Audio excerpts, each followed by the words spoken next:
राम राम जी। आत्म मंथन में आपका स्वागत है। आज मैं आपको वृष राशि की टैरो कार्ड रीडिंग बता रही हूँ जो 2020 के लिए है। ठीक है, अब हम जनवरी से शुरू करते हैं। जनवरी में आपको मुझे लगता है चारों साइड से कुछ बेनिफिट आएगा, चारों दिशाओं से, यानी कि ज़्यादा आएगा। तो आपने उसे कैसे इन्वेस्ट करना है, उस पैसे को, ये आपने बड़े अच्छे से ध्यान देना है कि आप किस तरह से उस पैसे को इन्वेस्ट कर रहे हो और किधर इन्वेस्ट कर रहे हो। और इन्वेस्टमेंट बहुत ज़रूरी है, ठीक है, बिल्कुल सोच समझ के करना। अब फेब्रुअरी का कार्ड आपका ये बताता है कि ऐसा लगता है कि कुछ इन्वेस्टमेंट आप गलत जगह पे कर दोगे जिसके साथ आपको पैसे का लॉस हो सकता है। तो एक चीज़ को ध्यान रखना बहुत अच्छे से कि आपको ये पैसे का लॉस ना हो। रीज़न क्या है कि आप अगर गलत जगह पे पैसे डाल दोगे तो आप खुद ही परेशान होगे। अब उस चीज़ से बचने के लिए आपको क्या उपाय करना है, उस चीज़ के लिए आपको शुक्रदेव, यानी कि शाम के समय जब वीनस स्टार जो होता है वो निकलता है, तो उस समय पे आपने वीनस को देखते हुए आप आराम से बाहर चले जाइए। जो सबसे ज़्यादा शाइनिंग स्टार होता है वो वीनस होता है, तो वहाँ जाकर आप उनको नमस्कार करें। और उसके साथ मैं आपको मंत्र भी बता देती हूँ। ओम द्राम द्रीम द्रोम से शुक्राय नमः। ठीक है, ये वाला जो है आपने मंत्र जो है वो बोलना है। उसका चाहे 11 बार जाप करो, 21 बार, जितना आपकी श्रद्धा बनती है, जितनी बार आपसे होता है आप उतना जाप करो। और जाप करने के बाद ये जो समस्या है ना आपकी कम होती दिखाई देगी मुझे इस कार्ड की।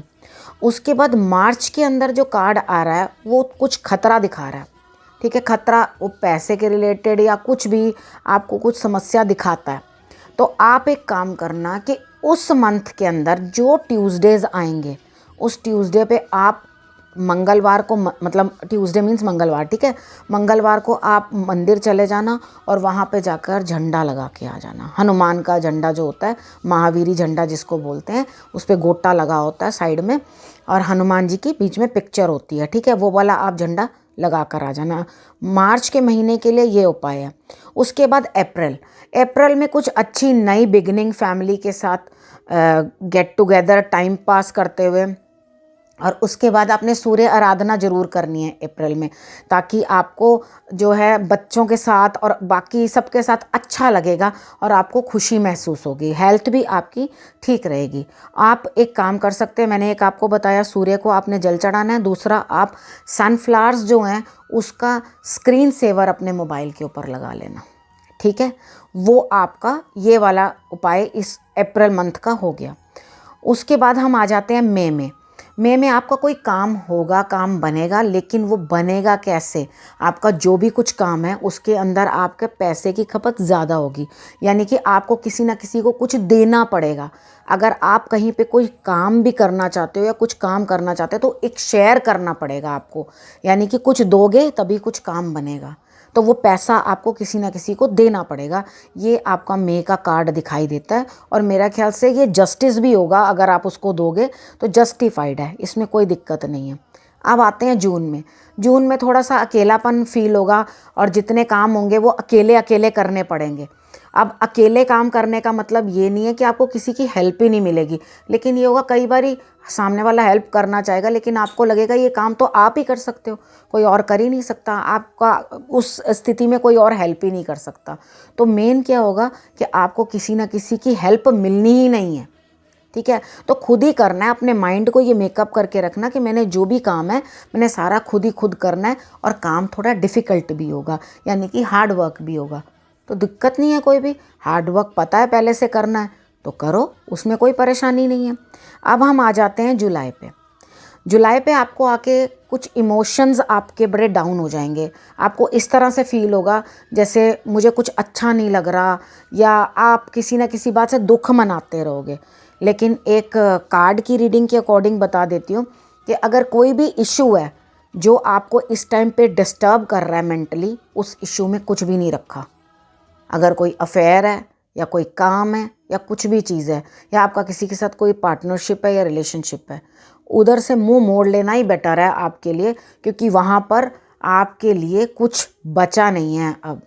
ठीक है। आप डीमोटिवेट से हो जाओगे और सोचते रहोगे क्या हुआ क्या हुआ, लेकिन अगस्त आपको इतनी पावर देगा कि आप अपनी नेगेटिविटी से फाइट करो और उस चीज़ को दूर हटाओ।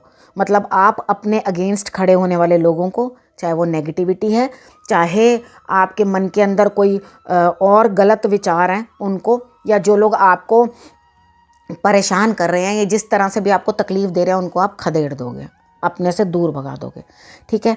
ये आपका अगस्त का कार्ड दिखाता है। सितंबर के अंदर आप पूरा कंट्रोल खुद ले लोगे, यानी कि मैं हूँ किंग और मैं अपने हिसाब से सब कुछ चलाऊँगा। तो इट इज़ टू गुड। बहुत अच्छी बात है कि आपको पावर भी मिल रही है, आपको अथॉरिटी भी मिल रही है और आप सारा काम जो है अपने अकॉर्डिंग चला पाओगे।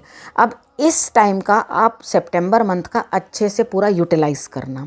अक्टूबर के अंदर आप इस रास्ते के ऊपर चल पड़ोगे, किसी भी रास्ते के ऊपर जिसका आपका कुछ नहीं पता कि भाई इसका रिज़ल्ट क्या होगा, मैं ये काम करूं या ना करूं।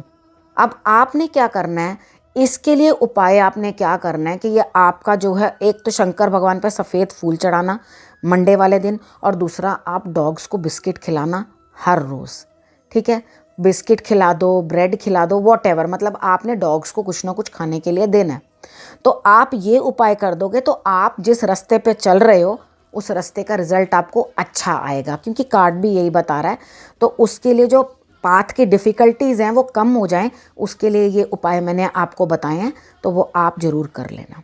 उसके बाद नवंबर में आपका हार्ट ब्रेक होने का कार्ड दिखाता है। आपको परेशानी, आपका दिल दुखेगा, आप परेशान होगे। तो मेन आपने इस टाइम पे क्या करना है कि आप कम से कम 3 किलो या 3 टमाटर लेके उनको काट लेना नाइफ़ से, ठीक है। काट करके उनको उसके बाद वो गाय को खिला देना आप, और अपने आप को आप आदित्य हृदय स्तोत्र का पाठ करना, मॉर्निंग में सूर्य को जल चढ़ाना या अपने गुरु की शरण जाना। अब मतलब के लिए मत जाना कि हाँ जी मेरा कार्ड बेकार आया इसलिए मुझे जाना है। मतलब डेफिनेटली ये चीज़ सोचना कि मेरे गुरु मुझे हेल्प करेंगे और मैं जा रहा हूँ तो मैं उनसे कुछ हेल्प लूँगा, तो उनकी बात को फिर रिगार्ड भी देना और मानना भी, तब तो आप इस चीज़ से बाहर आओगे, नहीं तो आप परेशान रहोगे। और लास्ट मंथ यानी कि दिसंबर आपके लिए क्या बताता है, दिसंबर आपको ये बताएगा आप किसी चीज़ के अंदर, यानी कि अपने ही किसी जाल के अंदर फंस गए हो। जैसे कोई फंस जाता है ना बुरी तरह से और निकल नहीं पाता, तो इस तरह से करके आपकी ये कार्ड जो है ये स्टेट दिखाता है। तो जब आप इतना फंस जाओ तो आप एक काम करना, आप रात को जब लेटने लगोगे तो एक ब्लैक कलर का कपड़ा ले लेना और उसको अपनी आँखों के ऊपर ब्लाइंड फोल्ड कर लेना, ठीक है। उससे लेट जाना और अपने हाथ दोनों हाथ लेकर अपने बैक पे यूं दबाकर लेट जाना, जैसे हम अपने अंदर ही खुद टाई कर लेते हैं ना हाथों को, इस तरह से 5 से 10 मिनट चुपचाप लेटे रहना। और ये इमेजिन करना कि मुझे कुछ भी दिखाई नहीं दे रहा और मैं फंस गया हूँ किसी चीज़ में, ठीक है। उसके बाद अपने दोनों हाथ ज़ोर से निकालना बाहर, यानी कि पहले एक निकाला और उसको थोड़ा एनर्जाइज करना हाथ को, जैसे थोड़ा सुन पड़ जाता है थोड़ी देर लेटे रहने तक। तो उसके बाद दूसरा हाथ निकालना और निकालने के बाद अपना ब्लाइंड फोल्ड खुद खोल देना। खोलने के बाद उस कपड़े को आप डस्टबिन में डाल देना, ठीक है। आप खुद को फील करोगे कि मैं सच में जो नेगेटिविटी में या किसी चीज़ में फंस गया हूँ, ये कार्ड आपको उस चीज़ की एनर्जी देगा, ठीक है। तो इसी के साथ मैं ये वीडियो समाप्त करती हूँ और मिथुन राशि के लिए टैरो कार्ड्स लेके फिर से आती हूँ अगली वीडियो में। नमस्कार।